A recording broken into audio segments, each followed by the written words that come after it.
Bonjour, je suis la mine Elvis Corpus de la page Potterhead jusqu'à la fin. Aujourd'hui, je vous retrouve pour un peu de lecture, pour vous faire profiter d'une lecture à voix du tome 1 d'Harry Potter, qui est dans le bon sens, pour que vous puissiez voir un petit peu l'évolution de ma voix avec la mue et également un petit peu l'évolution de ma tête si un jour ça bouge. J'en suis actuellement à ma 3e injection de testostérone, j'en reviens, donc ça fait 1 mois et 1 semaine à peu près que je suis hormonée. Lorsqu'il s'engagea dans l'allée du numéro 4 de sa rue, la première chose qu'il vit, et qui n'améliora pas son humeur, ce fut le chat tigré qu'il avait déjà remarqué le matin même. À présent, l'animal était assis sur le mur de son jardin. Il était sûr qu'il s'agissait bien du même chat. Il reconnaissait les dessins de son pelage autour des yeux. « Allez, oust !» s'exclama M. Dursley.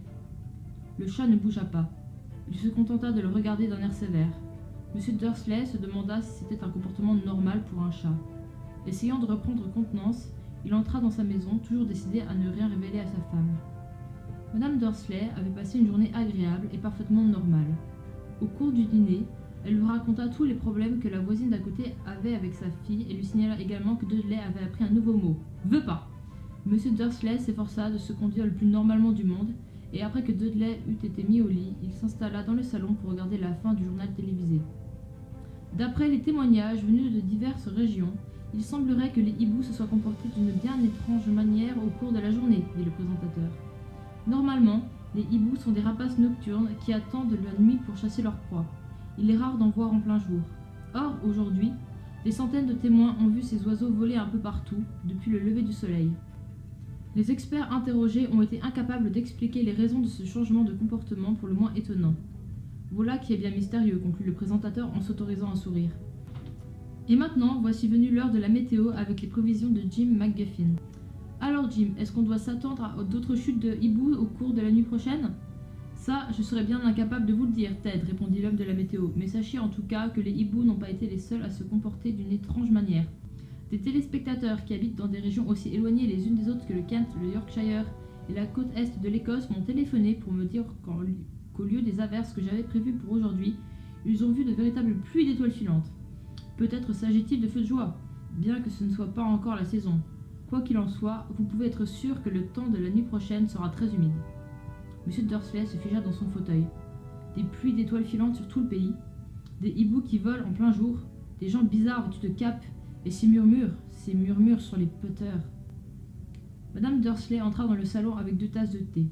Décidément, il y avait quelque chose qui n'allait pas. Il fallait lui en parler. M. Dursley, un peu nerveux, s'éclaircit la gorge. Pétunia, ma chérie, dit-il, tu n'as pas eu de nouvelles de ta sœur récemment ? Comme il s'y attendait, son épouse parut choquée et furieuse. Elle faisait toujours semblant de ne pas avoir de sœur. Non, répondit-elle sèchement. Pourquoi ? Ils ont dit un truc bizarre à la télé, grommela M. Dursley. Des histoires de hiboux, d'étoiles filantes, et il y avait tout un tas de gens qui avaient un drôle d'air aujourd'hui. Et alors ? Lança Madame Dursley. Rien, je me disais que peut-être ça avait quelque chose à voir avec sa bande. Madame Dursley retroussait les lèvres en buvant son thé à petites gorgées. Son mari se demanda s'il allait oser lui raconter qu'il avait entendu prononcer le nom de Potter. Il préféra s'en abstenir. D'un air aussi détaché que possible, il dit « Leur fils, il a à peu près le même âge que Dudley, non ?»« J'imagine, » répliqua Madame Dursley avec raideur. « Comment s'appelle-t-il déjà ? Howard, c'est ça ? Harry. Un nom très ordinaire, très désagréable, si tu veux mon avis. »« Ah oui, » répondit M. Dursley en sentant son cœur s'arrêter. « Oui, je suis d'accord avec toi. » Il ne dit pas un mot de plus à ce sujet, tandis qu'il montait l'escalier pour aller se coucher. Pendant que Madame Dursley était dans la salle de bain, M. Dursley se glissa vers la fenêtre de la chambre et jeta un coup d'œil dans le jardin. Le chat était toujours là, il regardait dans la rue comme s'il attendait quelqu'un. M. Dursley imaginait-il des choses ? Tout cela avait-il un lien avec les Potter ? Si c'était le cas, s'il s'avérait qu'ils étaient parents avec des... Non, il ne pourrait jamais le supporter. Les Dursley se mirent au lit. Madame Dursley s'endormit très vite, mais son mari resta éveillé, retournant dans sa tête les événements de la journée. La seule pensée qui le consola avant de sombrer enfin dans le sommeil, ce fut que même si les Potter avaient vraiment quelque chose à voir avec ce qui s'était passé, il n'y avait aucune raison pour que lui et sa femme en subissent les conséquences. Les Potter savaient parfaitement ce que Pétunia et lui pensaient des gens de leur espèce. Et il ne voyait pas comment tous deux pourraient être mêlés à ces histoires. Il bâilla et se retourna. Rien de tout cela ne pouvait les affecter. et il avait grand tort de penser ainsi. Tandis que M. Dursley se laissait emporter dans un sommeil quelque peu agité, le chat sur le mur, lui, ne montrait aucun signe de somnolence. Il restait assis, immobile comme une statue, fixant de ses yeux grands ouverts le coin du Private Drive. Il n'eut pas la moindre réaction lorsqu'une portière de voiture claqua dans la rue voisine et quand 2 hiboux passèrent au-dessus de sa tête. Il était presque minuit quand il bougea enfin. Un homme apparut à l'angle de la rue que le chat avait observé pendant tout ce temps. Il apparut si soudainement que, dans un tel silence, il semblait avoir jailli du sol. La queue du chat frémit, ses yeux se rétrécirent. On n'avait encore jamais vu dans Private Drive quelque chose qui ressemblât à cet homme. Il était grand, mince et très vieux, à en juger par la couleur argentée de ses cheveux et de sa barbe, qui lui descendait jusqu'à la taille. Il était vêtu d'une longue robe, d'une cape violette qui balayait le sol et chaussé de bottes à hauts talons munies de boucles. Ses yeux bleus et brillants étincelaient derrière des lunettes en demi-lune, et son long nez crochu donnait l'impression d'avoir été cassé au moins 2 fois. Cet homme s'appelait Albus Dumbledore. Albus Dumbledore n'avait pas l'air de se rendre compte qu'il venait d'arriver dans une rue où tout en lui, depuis son nom jusqu'à ses bottes, ne pouvait être qu'indésirable. Il était occupé à chercher quelque chose dans sa longue cape, mais sembla s'apercevoir qu'il était observé car il leva brusquement les yeux vers le chat, qui avait toujours le regard fixé sur lui à l'autre bout de la rue. Pour une raison quelconque, la vue du chat parut l'amuser. Il eut un petit rire et marmonna, j'aurais dû m'en douter. Il avait trouvé ce qu'il cherchait dans une poche intérieure. Apparemment, il s'agissait d'un briquet en argent. Il en releva le capuchon, le tendit au-dessus de sa tête et l'alluma. Le réverbère le plus proche s'éteignit alors avec un petit claquement. L'homme alluma à nouveau le briquet, le réverbère suivant s'éteignit à son tour. 12 fois, il actionna ainsi l'éteignoir jusqu'à ce qu'il ne reste plus aucune lumière dans la rue, à part 2 points minuscules qui brillaient au loin. C'étaient les yeux du chat, toujours fixés sur lui. Quiconque aurait regardé par une fenêtre en cet instant, même Madame Dursley et ses petits yeux perçants auraient été incapables de voir le moindre détail de ce qui se passait dans la rue. Dumbledore rangea son éteignoir dans la poche de sa cape et marcha en direction du numéro 4. Lorsqu'il y fut parvenu, il s'assit sur le muret à côté du chat. Il ne lui accorda pas un regard, mais après un moment de silence, il lui parla. « C'est amusant de vous voir ici, professeur McGonagall, dit-il. » Il tourna la tête pour adresser un sourire au chat tigré, mais celui-ci avait disparu. Dumbledore souriait à présent à une femme d'allure sévère avec des lunettes carrées, qui avaient exactement la même forme que les motifs autour des yeux du chat. Elle aussi portait une cape d'un vert émeraude. Ses cheveux étaient tirés en un chignon serré et elle avait l'air singulièrement agacée. « Comment avez-vous su que c'était moi ?» demanda-t-elle. « Mon cher professeur, je n'avais jamais vu un chat. » Cheveux me grattent. Faux raccord cheveux. Mon cher professeur, je n'ai jamais vu un chat se tenir d'une manière aussi raide. Vous aussi, vous seriez un peu raide si vous restiez assis toute une journée sur un mur de briques, répondit le professeur McGonagall. Toute la journée, alors que vous auriez pu célébrer l'événement avec les autres? En venant ici, j'ai dû voir une bonne douzaine de fêtes et de banquets. Le professeur McGonagall renifla d'un air courroucé. Oui, oui, je sais, tout le monde fait la fête, dit-elle avec agacement. On aurait pu penser qu'il serait plus prudent, mais non, pas du tout. Même les Moldus ont remarqué qu'il se passait quelque chose, ils en ont parlé aux nouvelles. Elle montra d'un signe de tête la fenêtre du salon des Dursley plongée dans l'obscurité. Je l'ai entendu moi-même, ils ont signalé des vols de hiboux, des pluies d'étoiles filantes. Les Moldus ne sont pas complètement idiots, il était inévitable qu'ils s'en aperçoivent. Des étoiles filantes dans le Kent. Je parie que c'est encore un coup de Dédalus Diggle. Il n'a jamais eu beaucoup de jugeotes. On ne peut pas leur en vouloir, dit Dumbledore avec douceur. Nous n'avons pas eu grand-chose à célébrer depuis 11 ans. Je sais, répliqua le professeur McGonagall d'un ton sévère, mais ce n'est pas une raison pour perdre la tête. Tous les gens ont été d'une imprudence folle, se promener dans les rues en plein jour, à s'échanger les dernières nouvelles sans même prendre la précaution de s'habiller comme des moldus. Elle lança un regard oblique et perçant à Dumbledore, comme si elle espérait qu'il allait dire quelque chose, mais il garda le silence.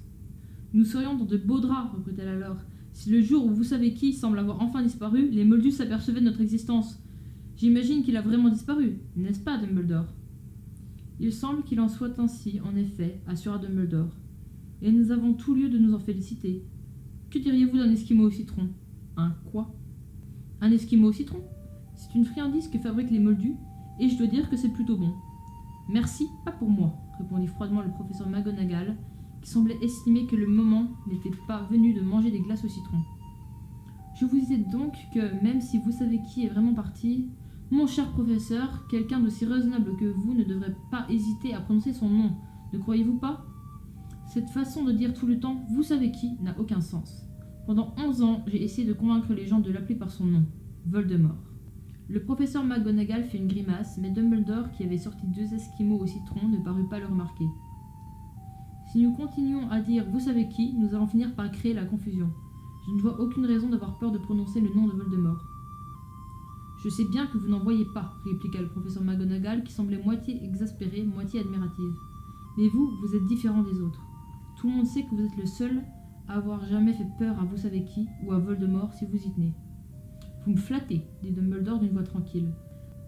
C'est simplement parce que vous avez trop de noblesse pour en faire usage. Heureusement qu'il fait nuit. Je n'ai jamais autant rougi que depuis le jour où Madame Pomme-Fraîche m'a dit qu'elle trouvait mes nouveaux cache-oreilles ravissants. Le professeur McGonagall lança un regard perçant à Dumbledore. Les hiboux, ce n'est rien comparé aux rumeurs qui circulent, déclara-t-elle. Vous savez ce que tout le monde dit sur les raisons de sa disparition, ce qui a fini par l'arrêter ? Apparemment, le professeur McGonagall venait d'aborder le sujet qui lui tenait le plus à cœur.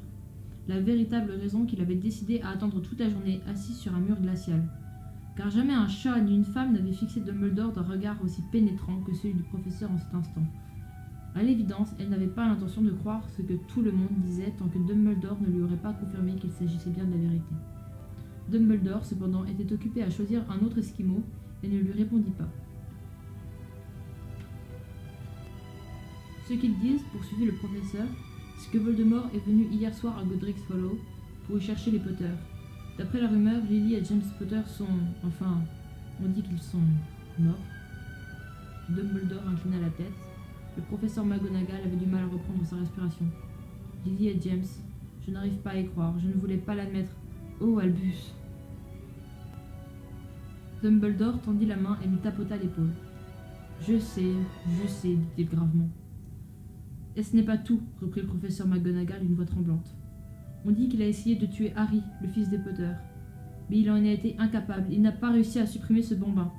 Personne ne sait pourquoi ni comment, mais tout le monde raconte que lorsqu'il a essayé de tuer Harry Potter sans y parvenir, le pouvoir de Voldemort s'est brisé, pour ainsi dire, et c'est pour ça qu'il a disparu. Dumbledore hocha la tête d'un air sombre. C'est vrai, bredouilla le professeur McGonagall. Après tout ce qu'il a fait, tous les gens qu'il a tués, il n'a pas réussi à tuer un petit garçon ? C'est stupéfiant, rien d'autre n'avait pu l'arrêter. Mais, au nom du ciel, comment se fait-il que Harry ait pu survivre ? On ne peut faire que des suppositions, répondit Dumbledore. On ne saura peut-être jamais. Le professeur McGonagall sortit un mouchoir en dentelle et s'essuya les yeux sous ses lunettes. Dumbledore inspira longuement en prenant dans sa poche une montre en or qu'il consulta. C'était une montre très étrange. Elle avait 12 aiguilles mais pas de chiffres.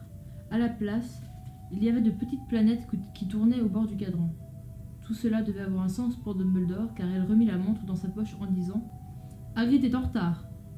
Au fait, j'imagine que c'est lui qui vous a dit que je serais ici ?»« Oui, admit le professeur McGonagall, et je suppose que vous n'avez pas l'intention de me dire pour quelle raison vous êtes venu dans cet endroit précis. Je suis venu confier Harry à sa tante et à son oncle. C'est la seule famille qui lui reste désormais. » « Vous voulez dire... »« Non, ce n'est pas possible, pas les gens qui habitent dans cette maison !» s'écria le professeur McGonagall en se levant d'un bond, le doigt pointé sur le numéro 4 de la rue. « Dumbledore, vous ne pouvez pas faire une chose pareille. Je les ai observés toute la journée. On ne peut pas imaginer des gens plus différents de nous. En plus, ils ont un fils. Je l'ai vu donner des coups de pied à sa mère tout au long de la rue en hurlant pour réclamer des bonbons. Harry Potter, venir vivre ici !»« C'est le meilleur endroit pour lui, » répliqua Dumbledore d'un ton ferme. « Son oncle et sa tante lui expliqueront tout quand il sera plus grand. Je leur ai écrit une lettre. »« Une lettre ?» répéta le professeur McGonagall d'une voix éteinte en se rasseyant sur le muret. « Dumbledore, vous croyez vraiment qu'il est possible d'expliquer tout cela dans une lettre ? Des gens pareils sont incapables de comprendre ce garçon. Il va devenir célèbre, une véritable légende vivante. Je ne serais pas étonné que la date d'aujourd'hui devienne dans l'avenir la fête de Harry Potter. On écrira des livres sur lui, tous les enfants de notre monde connaîtront son nom. » « C'est vrai, dit Dumbledore en la regardant d'un air très sérieux par-dessus ses lunettes en demi-lune. Il y aurait de quoi tourner la tête de n'importe quel enfant. Être célèbre avant même d'avoir appris à marcher et à parler ? Célèbre pour quelque chose dont il ne sera même pas capable de se souvenir ? Ne comprenez-vous pas qu'il vaut mieux pour lui qu'il grandisse à l'écart de tout cela jusqu'à ce qu'il soit prêt à l'assumer ? Le professeur McGonagall ouvrit la bouche, elle parut changer d'avis, avala sa salive et répondit. Oui, oui, bien sûr, vous avez raison. Mais comment cet enfant va-t-il arriver jusqu'ici, Dumbledore? Elle regarda soudain sa cape, comme si elle pensait que Harry était peut-être caché dessous. C'est Hagrid qui doit l'emmener, dit Dumbledore. Et vous croyez qu'il est sage de confier une tâche aussi importante à Hagrid? Je confierai ma propre vie à Hagrid, assura Dumbledore. Je ne dis pas qu'il manque de cœur, répondit le professeur McGonagall avec réticence. Mais reconnaissez qu'il est passablement négligent, il a tendance à... Qu'est-ce que c'est que ça? Un grondement sourd avait brisé le silence de la nuit. Le bruit augmenta d'intensité tandis qu'ils scrutaient la rue des deux côtés pour essayer d'apercevoir la lueur d'un phare. Le grondement se transforma en pétarade au-dessus de leur tête. Ils levèrent alors les yeux et virent une énorme moto tomber du ciel et atterrir devant eux sur la chaussée. La moto était énorme, mais ce n'était rien comparé à l'homme qui était assis dessus. Il était à peu près 2 fois plus grand que la moyenne et au moins 5 fois plus large. Il était même tellement grand qu'on avait peine à le croire. On aurait dit un sauvage, avec ses longs cheveux noirs en broussailles, sa barbe qui cachait presque entièrement son visage, ses mains de la taille d'un couvercle de poubelle et ses pieds chaussés de bottes de cuir qui avaient l'air de bébés dauphins. L'homme tenait un tas de couvertures dans ses immenses bras musculeux. Hagrid, dit Dumbledore avec soulagement. Vous voilà enfin. Où avez-vous déniché cette moto? L'ai empruntée, professeur Dumbledore, monsieur, répondit le géant en descendant avec précaution de la moto. C'est le jeune Sirius Black qui me l'a prêtée. Ça y est, j'ai réussi à vous l'amener, monsieur. Vous n'avez pas eu de problème? Non, monsieur. La maison était presque entièrement détruite, mais je me suis débrouillé pour le sortir de là avant que les moldus commencent à rappliquer. Il s'est endormi quand on a survolé Bristol. Dumbledore et le professeur McGonagall se penchèrent sur le tas de couvertures. À l'intérieur, à peine visible, un bébé dormait profondément. Sous une touffe de cheveux d'un noir de jais, ils distinguèrent sur son front une étrange coupure en forme d'éclair. « C'est là que... » murmura le professeur McGonagall. « Oui, » répondit Dumbledore. « Il gardera cette cicatrice à tout jamais. »« Vous ne pourriez pas arranger ça, Dumbledore ?»« Même si je le pouvais, je ne le ferais pas. Les cicatrices sont parfois utiles. Moi-même, j'en ai une au-dessus du genou gauche qui représente le plan exact du métro de Londres. Donnez-le-moi, Hagrid. Il est temps de faire ce qu'il faut. » Dumbledore prit Harry dans ses bras et se tourna vers la maison des Dursley. « Est-ce que je pourrais lui dire au revoir, monsieur ?» demanda Hagrid. Il pencha sa grosse tête hirsute vers Harry et lui donna un baiser qui devait être singulièrement piquant et râpeux. Puis soudain, Hagrid laissa échapper un long hurlement de chien blessé. « Chut !» siffla le professeur McGonagall. « Vous allez réveiller les moldus !»« Désolé !» sanglota Hagrid en sortant de sa poche un grand mouchoir à pois dans lequel il enfouit son visage. « Mais je n'arrive pas à m'y faire. Lily et James qui meurent et ce pauvre petit Harry qui va aller vivre avec les moldus. »« Oui, je sais, c'est très triste, mais ressaisissez-vous, Hagrid. Sinon, nous allons nous faire repérer, chuta le professeur McGonagall, en tapotant doucement le bras de Hagrid, tandis que Dumbledore enjambait le muret du jardin et s'avançait vers l'entrée de la maison. Avec précaution, il déposa Harry devant la porte, sortit une lettre de sa cape, la glissa entre les couvertures, puis revint vers les deux autres. Pendant un long moment, tous trois restèrent immobiles côte à côte à contempler le petit tas de couvertures. Les épaules d'Hagrid tremblèrent, le professeur McGonagall battit des paupières avec frénésie, et la lueur qui brillait habituellement dans le regard de Dumbledore sembla s'éteindre. « Eh bien voilà, dit enfin Dumbledore. Il est inutile de rester ici, autant rejoindre les autres pour faire la fête. »« Oui, dit Hagrid d'une voix étouffée. Je vais aller rendre sa moto à Sirius. Bonne nuit, professeur McGonagall. Bonne nuit, professeur Dumbledore, monsieur. » Essuyant d'un revers de manche ses yeux ruisselants de larmes, Hagrid enfourcha la moto et mit le moteur en route. Dans un vrombissement, la moto s'éleva dans les airs et disparut dans la nuit. « À bientôt, j'imagine, professeur McGonagall, » dit Dumbledore avec un signe de tête. Pour toute réponse, le professeur McGonagall se moucha. Dumbledore fit volte-face et s'éloigna le long de la rue. Il s'arrêta au coin et reprit dans sa poche l'éteignoir d'argent. Il l'actionna une seule fois et une douzaine de boules lumineuses regagnèrent aussitôt les réverbères. Privet Drive fut soudain baigné d'une lumière orangée et Dumbledore distingua la silhouette d'un chat tigré qui tournait l'angle de la rue. Il aperçut également le tas de couvertures devant la porte du numéro 4. « Bonne chance, Harry, » murmura-t-il. Il se retourna et disparut dans un bruissement de cap. Une brise agitait les haies bien taillées de Privet Drive. La rue était propre et silencieuse sous le ciel d'encre. Jamais on n'aurait imaginé que des événements extraordinaires puissent se dérouler dans un tel endroit. Harry Potter se retourna sous ses couvertures sans se réveiller. Sa petite main se referma sur la lettre posée à côté de lui et il continua de dormir sans savoir qu'il était un être exceptionnel, sans savoir qu'il était déjà célèbre, sans savoir non plus que dans quelques heures, il serait réveillé par le cri de Madame Dursley qui ouvrirait la porte pour sortir les bouteilles de lait et que pendant des semaines, il serait piqué et pincé par son cousin de lait. Il ne savait pas davantage qu'en ce moment même, des gens s'étaient rassemblés en secret dans tout le pays et qu'ils levaient leurs verres en murmurant « À la santé de Harry Potter, le survivant ». Voilà, c'est la fin du chapitre 1, donc je reprendrai le chapitre 2, j'espère, dans 15 jours, 3 semaines, 1 mois, parce que je semble être incapable de tenir des délais. Bon, il y a eu les vacances de Noël, donc c'était pas initialement prévu comme ça. J'en profite pour vous dire qu'on va afficher ici les liens du Twitter, du site web, de la page Facebook évidemment, du lien de ma fanfiction et de la page Facebook de Patmol qui fait des illustrations. Voilà, bye à tous.